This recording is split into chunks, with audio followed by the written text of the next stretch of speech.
आज बुलेटिन में सबसे पहली खबर जिस पर हम बात करेंगे वो होगी बांकीपुर की हार बीजेपी के लिए कितनी गंभीर। दूसरी खबर आपको समझाएंगे आरजेडी में सब कुछ ठीक नहीं है। तीसरी खबर जिस पर हमारी बात होगी वो है जेपीएससी विवाद में आज क्या हुआ। और चौथी खबर हम आपको समझाएंगे एससी की बीमा नहीं तो तेल नहीं वाली टिप्पणी को समझिए। तो आइए शुरू करते हैं खबरों का सिलसिला। और बात सबसे पहले बांकीपुर में करारी हार के बाद बीजेपी के दिग्गज नेताओं ने महामंथन किया। बीजेपी की बड़ी बैठक में सीएम सम्राट चौधरी, प्रदेश बीजेपी अध्यक्ष संजय सरावगी, कई मंत्री, विधायक और बड़े नेता शामिल हुए। बीजेपी ने आरोप लगाया कि प्रशांत किशोर ने गलत नैरेटिव सेट करके ये चुनाव जीता है। हार पर बीजेपी के मंथन से क्या निकला है ये आपको समझाएंगे, लेकिन उससे पहले ये रिपोर्ट देखिए।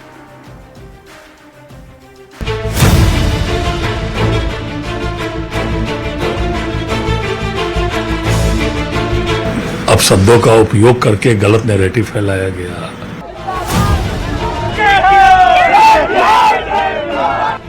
बांकीपुर में बीजेपी की करारी हार, बीजेपी ने कभी ऐसा नहीं सोचा था। अब बीजेपी ने बांकीपुर में पराजय को बेहद गंभीरता से लिया है। ये तस्वीरें देखिए, ये तस्वीरें हैं हार पर बीजेपी के मंथन की। बैठक में बीजेपी के दिग्गज नेता पहुंचे हैं।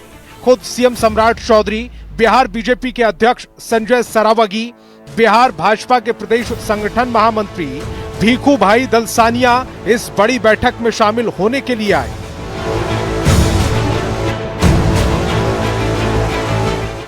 बैठक में शामिल होने के लिए पार्टी के दिग्गज नेता, मंत्री और विधायक पहुंचे। 3 अगस्त को दोपहर में बांकीपुर की तस्वीर साफ हो गई थी। प्रशांत किशोर ने निर्णायक बढ़त हासिल की थी। इस हार के 48 घंटे के भीतर बीजेपी के दिग्गज एकजुट हुए और हार के कारणों की समीक्षा की। बांकीपुर बीजेपी का गढ़ था। इस किले में सेंध लगाने के बाद बीजेपी बैकफुट पर है। बीजेपी के लिए इस किले का ढहना बड़ा चुनावी झटका है। इस हार से उबरना आसान नहीं है, लेकिन बांकीपुर में जिस तरह से हार मिली है इसे सार्वजनिक तौर पर बीजेपी के नेताओं ने स्वीकार किया है। लेकिन भीतर ही भीतर पार्टी ये मानने को तैयार नहीं कि उन्हें ऐसी हार की उम्मीद थी। 31 साल बाद इस मजबूत गढ़ में मिली पराजय पर बीजेपी बेहद गंभीर और संवेदनशील दिख रही है। न्यूज़ 18 के लिए पटना से शैलेंद्र कुमार की रिपोर्ट।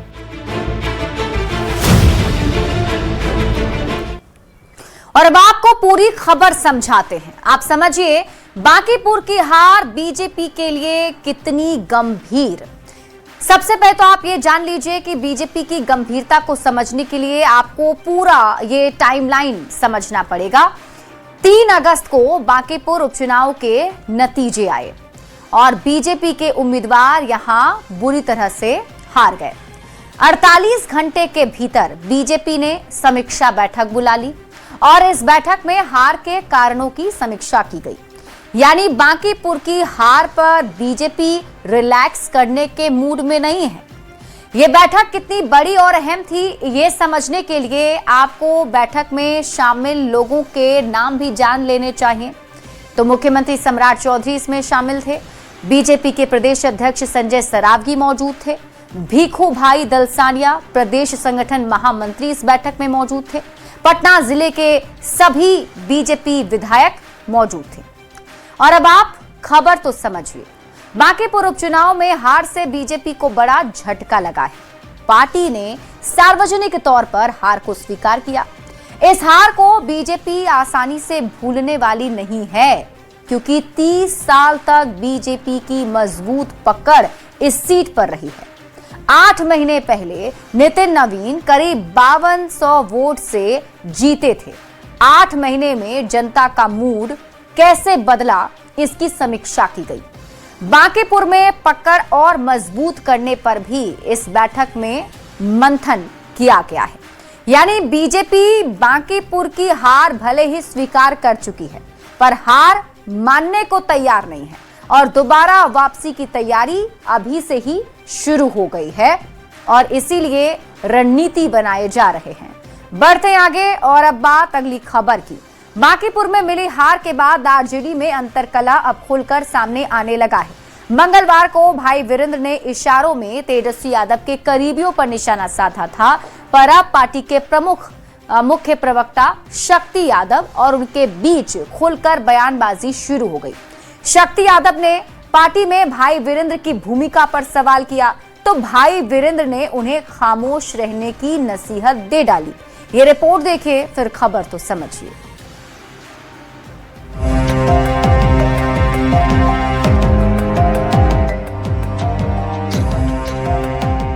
खामोश। भाई वीरेंद्र लोकदल का आदमी रहा है।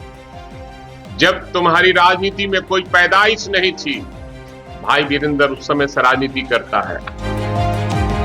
65 साल के भाई वीरेंद्र आरजेडी के उन नेताओं में से एक हैं जो पार्टी के शुरुआती दौर से ही लगातार लालू प्रसाद के साथ रहे हैं। साल 2000 से लगातार मनेर विधानसभा सीट पर जीतते भी आ रहे हैं। 2025 में जब आरजेडी का प्रदर्शन बेहद खराब रहा, तब भी भाई वीरेंद्र अपनी सीट बचाने में कामयाब रहे। उन्हीं भाई वीरेंद्र पर अब आरजेडी के मुख्य प्रवक्ता शक्ति यादव ने सवाल कर दिया है कि पार्टी में उनकी भूमिका क्या है।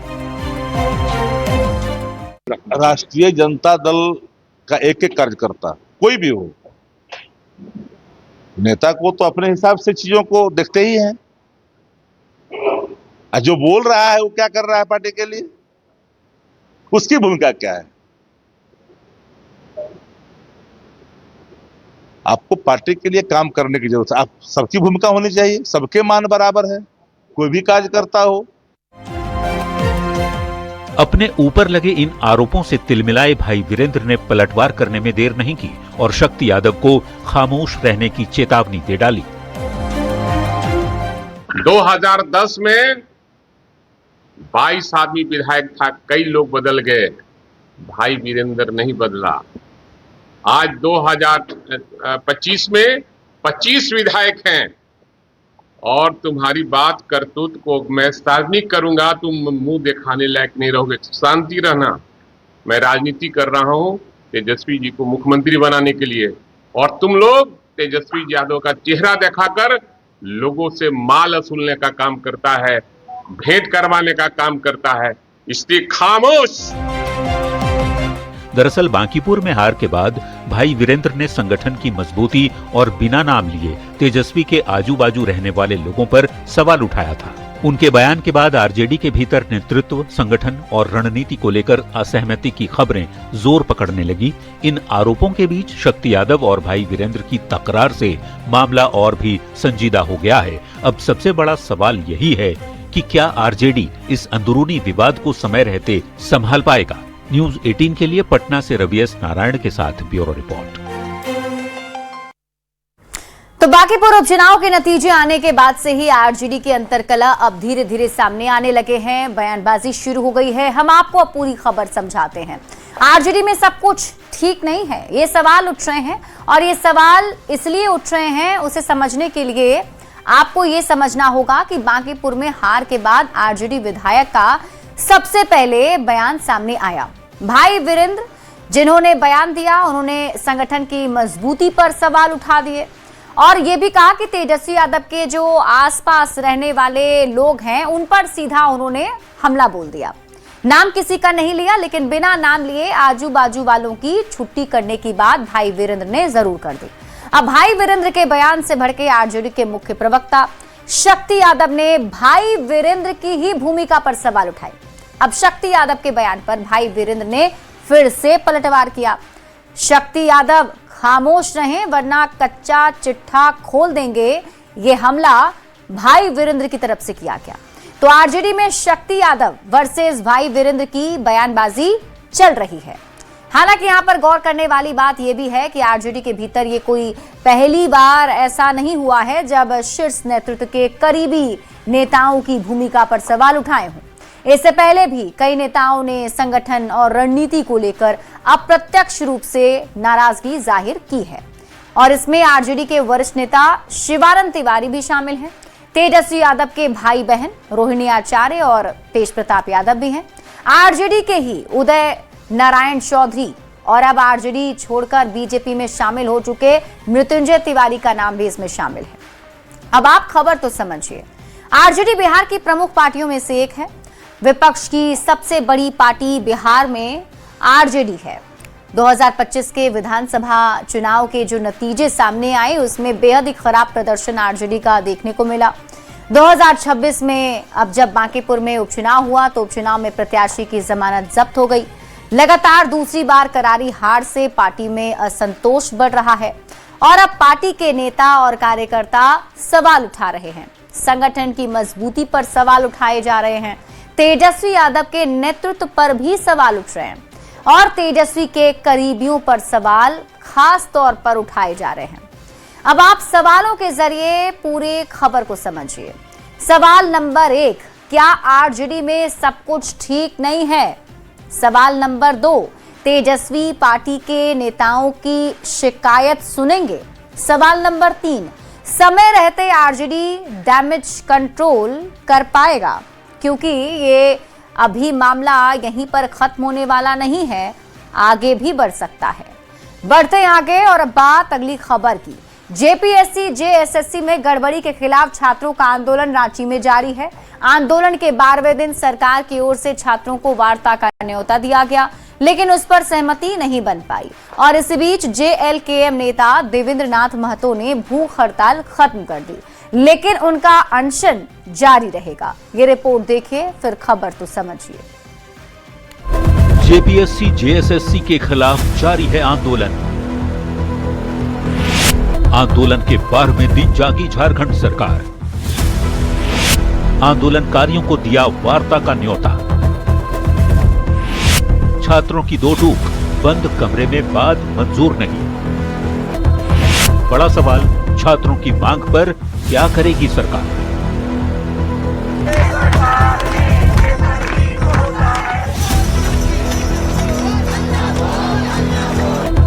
जेपीएससी और जेएसएससी परीक्षा में गड़बड़ी के खिलाफ रांची के जयपाल सिंह स्टेडियम में छात्रों का आंदोलन 12 दिन से जारी है। खुले में तिरपाल के नीचे बैठे छात्र हार मानने को तैयार नहीं दिख रहे। झारखंड सरकार पर अब तक आंदोलनकारी छात्रों की अनदेखी का आरोप लग रहा था, लेकिन आंदोलन के 12वें दिन सरकार एक्शन में दिखी और अधिकारियों को वार्ता का न्योता देकर जयपाल सिंह स्टेडियम भेजा। सरकार की ओर से मोरहाबादी स्टेट गेस्ट हाउस में छात्रों के 5 प्रतिनिधियों के साथ वार्ता का न्योता दिया गया, लेकिन छात्र बंद कमरे में बात को तैयार नहीं दिखे और प्रस्ताव पर विचार के लिए समय मांगा। इस बीच छात्रों के समर्थन में आमरण अनशन पर बैठे जेएलकेएम नेता देवेंद्र नाथ महतो ने आमरण अनशन जल पीकर तो तोड़ दिया, लेकिन उनकी भूख हड़ताल जारी रहेगी।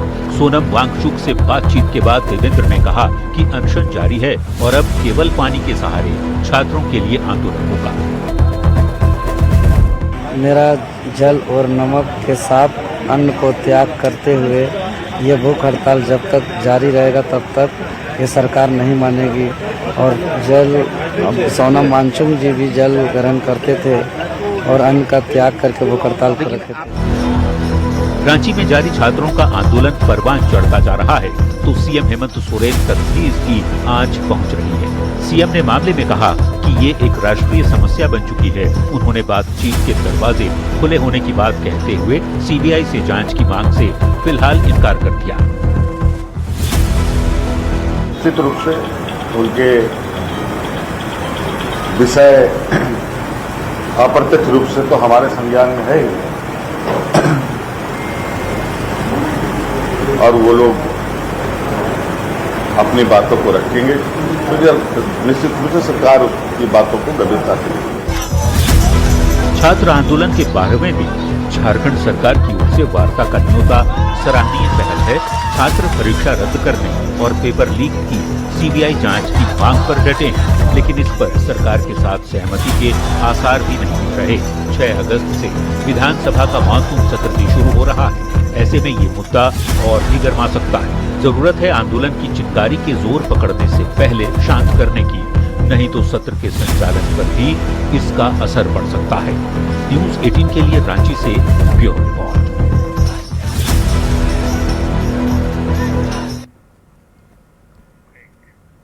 और अब आपको पूरी खबर समझाते हैं, क्योंकि जेपीएससी और जेएसएससी को लेकर चल रहा ये आंदोलन अब आगे बढ़ता जा रहा है और छात्र अभी भी अडिग हुए हैं।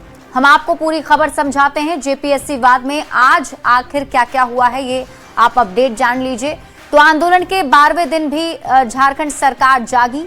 आंदोलनकारियों को वार्ता का न्योता झारखंड सरकार ने दिया है। छात्रों के 5 प्रतिनिधियों के साथ वार्ता का न्योता मिला है। छात्रों की बंद कमरे में बात मंजूर नहीं। सोनम वांगचुक ने छात्रों के आंदोलन को समर्थन दिया। आमरण अनशन पर बैठे जेएलकेएम नेता से बात सोनम वांगचुक ने की। वांगचुक से बात के बाद देवेंद्र महतो ने जल ग्रहण किया। जेपीएससी जेएसएससी के खिलाफ लेकिन आंदोलन अभी भी जारी है। क्यों विवाद में 14वीं जेपीएससी परीक्षा है, अब आप ये समझिए। तो 14वीं जेपीएससी पीटी परीक्षा पहले दिन से ही विवादों में है। पहले परीक्षा के प्रश्न पत्र में अनुवाद में गलतियां मिली। परीक्षा का रिजल्ट आने के बाद विवाद और ज्यादा गहरा हो गया, क्योंकि रिजल्ट पर आयोग के 3 सदस्यों का हस्ताक्षर नहीं था। रिजल्ट के साथ कट ऑफ अंक सार्वजनिक नहीं किए गए। अंक सार्वजनिक नहीं करने पर अभ्यर्थियों ने आपत्ति जताई। परीक्षा संचालन करने वाली एजेंसी सवालों के घेरे में आ गई। एजेंसी के यूपी में ब्लैकलिस्ट होने की जानकारी भी सामने आई है, यानी जिस परीक्षा एजेंसी ने परीक्षा आयोजित की थी वो यूपी में ब्लैकलिस्टेड है। अब तक क्या एक्शन हुआ है वो समझिए। तो सरकार ने इस पूरे मामले की जांच अभी सीआईडी को सौंपी हुई है। रांची समेत कई जगहों पर सीआईडी की रेड भी हुई। मामले में अब तक 14 आरोपी को सीआईडी गिरफ्तार कर चुकी है और जेपीएससी के जो अध्यक्ष ख्यांगते हैं उन्होंने पद से इस्तीफा दिया। परीक्षा उप नियंत्रक श्वेता गुप्ता की गिरफ्तारी हुई। परीक्षा कराने वाली एजेंसी टीडीपीएल का ऑफिस भी सील कर दिया गया। अब सबसे बड़ी बात कि आखिर छात्रों की मांग क्या है, छात्र क्या चाहते हैं। तो 14वीं जेपीएससी परीक्षा रद्द करने और सीबीआई जांच की मांग छात्रों की तरफ से की जा रही है। जिन परीक्षाओं में गड़बड़ी की आशंका है उनकी फोरेंसिक जांच हो, छात्र ये मांग कर रहे हैं। सभी अभ्यर्थियों की ओएमआर शीट सार्वजनिक की जाए, ये भी मांग है। मांग है छात्रों की कि दोषी अधिकारियों और परीक्षा माफियाओं के खिलाफ आपराधिक कार्रवाई हो। भविष्य की परीक्षाओं में डिजिटल सुरक्षा और पारदर्शिता बढ़ाई जाए। विवादित परीक्षाओं को रद्द कर दोबारा आयोजित किया जाए। तो ये मांगे हैं छात्रों की जो सरकार से वो कर रहे हैं। बढ़ते हैं आगे और बात अगली खबर की। अगर आपके पास गाड़ी है, 2 पहिया या 4 पहिया, कोई भी गाड़ी हो, तो ये खबर आपके लिए समझना जरूरी है। अगर आपकी गाड़ी का इंश्योरेंस नहीं है तब तो ये खबर आप बिल्कुल नजरअंदाज मत करिए, क्योंकि हो सकता है कि आने वाले समय में पेट्रोल पंप पर आपकी गाड़ी को तेल ना दिया जाए, क्योंकि सुप्रीम कोर्ट ने बिना इंश्योरेंस वाले वाहनों पर सख्ती करते हुए पेट्रोल ना देने का सुझाव दिया है। इसके लिए हाईवे कैमरों से ऑटोमेटिक ई चालान कटेगा। और आपको बता दें कि नई कार के लिए 4 और बाइक के लिए 6 साल का बीमा अनिवार्य है, वरना आपको चालान भरना पड़ सकता है। ये रिपोर्ट देख और आपको ये पूरी खबर समझाते हैं। अब आप खबर तो समझिए। बिना बीमा वाली गाड़ियों पर सुप्रीम कोर्ट की टिप्पणी को समझिए। सुप्रीम कोर्ट ने क्या कहा, तो सुप्रीम कोर्ट की टिप्पणी को समझने से पहले आंकड़े पर एक नजर डाल लेते हैं। जब बात बिना बीमा वाली गाड़ियों की हो रही है तो सबसे पहले तो आप ये समझ लीजिए कि भारत में कितनी गाड़ियां बिना किसी इंश्योरेंस के सड़कों पर चल रही हैं। तो देखिए, भारत में 30.4 करोड़ रजिस्टर्ड वाहन हैं। इनमें से बिना बीमा वाले वाहन की संख्या 16.5 करोड़ है, यानी लगभग 56%। इससे आपको अंदाजा हो गया होगा कि मामला कितना गंभीर है। और अब बिना बीमा वाली गाड़ियों पर सुप्रीम कोर्ट की टिप्पणी को समझिए। मंगलवार को सुप्रीम कोर्ट में सड़क दुर्घटना से जुड़े एक मामले में सुनवाई हुई। इसी सुनवाई के दौरान बिना इंश्योरेंस वाली गाड़ियों पर सर्वोच्च अदालत ने टिप्पणी की और लगभग 56% गाड़ियों का बीमा न होने पर हैरानी भी जताई। बिना इंश्योरेंस वाली गाड़ियों की समस्या पर सुप्रीम कोर्ट ने सुझाव दिया। सुप्रीम कोर्ट ने कहा कि जिन गाड़ियों का बीमा नहीं है उनका चालान काटा जाए। बिना बीमा की गाड़ियों को पेट्रोल पंप पर तेल भी ना दिया जाए। हाईवे और सड़कों पर लगे कैमरों से गाड़ियों की पहचान करें। बिना बीमा की गाड़ियों के मालिकों की पहचान कर चालान काटें। IRDAI सड़क परिवहन मंत्रालय के साथ मिलकर काम करें। एक पायलट प्रोजेक्ट पर विचार करने की सलाह भी दी गई। अब गाड़ियों के लिए फ्यूल को उनके वैलिड इंश्योरेंस स्टेटस से जोड़ा जाए, ये सुझाव सुप्रीम कोर्ट ने दिए। और राज्य की ट्रैफिक पुलिस को हैंडल्ड डिवाइस या एप्स दिए जाएं। एप्स को इंश्योरेंस इंफॉर्मेशन ब्यूरो और VAHAN पोर्टल से जोड़ा जाए। ऐसा करने से बिना बीमा की गाड़ियों को स्पॉट करने में जमीनी स्तर पर मदद मिलेगी। और अब आप खबर तो समझिए कि आखिर कोर्ट ने इतना सख्त निर्देश क्यों दिया। तो कोर्ट का निर्देश बढ़ती सड़क दुर्घटनाओं को देखते हुए आया है। सड़क दुर्घटनाओं में 22% मामले बिना बीमा वाले वाहनों से जुड़े होते हैं। ऐसे मामलों पर मुआवजे पर फैसला करना मुश्किल होता है। इंश्योरेंस पर सख्त नियम से बड़ा बदलाव होगा। गाड़ियों के मालिक की जवाबदेही तय होगी। बीमा नहीं होगा तो उन गाड़ियों को तो फ्यूल नहीं मिलेगा। अब फ्यूल नहीं मिलेगा तो गाड़ियां जो है वो सड़क पर नहीं चलेंगी। ट्रैफिक नियमों का पालन कराने में भी मदद मिलेगी और साथ ही एक बेहतर व्यवस्था बन पाएगी। इसलिए सुप्रीम कोर्ट ने ये सख्त टिप्पणी की है।